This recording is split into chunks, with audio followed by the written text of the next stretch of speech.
Kayo po ba mga bossing ko ay kailangan ng pera? Tuturuan ko po kayo mga bossing ko para kaagad po kayo po ay magkaroon ng pera, lalo na kung ikaw ay may babayarang utang or may bibili na pangangailangan ng inyong pamilya or kaya po bibili ng pangangailangan pang araw-araw na kailangan natin kagaya ng pagkain mga bossing.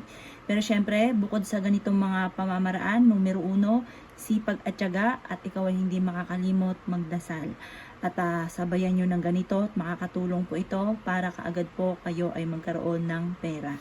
Kailangan lamang po natin ng isang malinis na papel. Yan. At pagkatapos nito,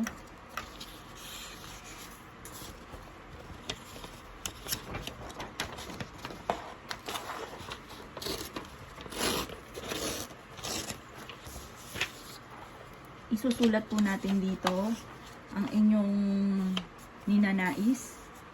Halimbawa po ay ganito, gawin nyo po ito ng mga bandang alas 7 ng umaga. Isulat nyo po dito ang inyong tunay na pangalan at ipelyido. At pagkatapos, isulat nyo po dito, halimbawa, kailangan ko ng malaking halagang pera para makabayad ako sa aking mga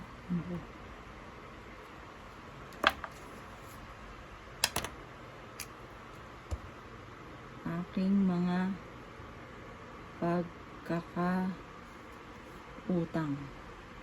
Tapos, sabihin dito ang inyong ninanais kung magkano yung amount. Halimbawa lang, walang masamang mangarap. 1 million. Yan. At pagkatapos, kailangan ko ito agad. Pagkatapos, isulat mo ang 37.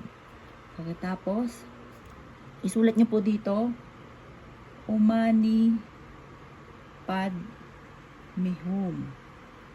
Pagkatapos ito, pirmahan nyo ito sa mismong gitna. At pagkatapos, kailangan natin mga bossing ko ng bawang. Ganyan lang po mga bossing. At pagkatapos nito, tutupiin nyo po ito. Ganyan po ang pagtutupi ha. Ganito. Yan. Kumuha po kayo mga bossing ko ng sinulid na kulay pula. Ganyan. Pagkatapos, itatali nyo po ito sa may pintuan po ninyo. Yan. Ito po, habang tinatali ninyo, paulit-ulit kayo nagwi-wish, magkakaroon ako ng maraming pera, makakabayad na ako sa aking mga pagkakautang. Ganyan po. At pagkatapos, itali nyo po ito sa may pintuan, sa pinakamataas na antas ng inyong pintuan, sa pinakamataas. Yan. Tali nyo po ito.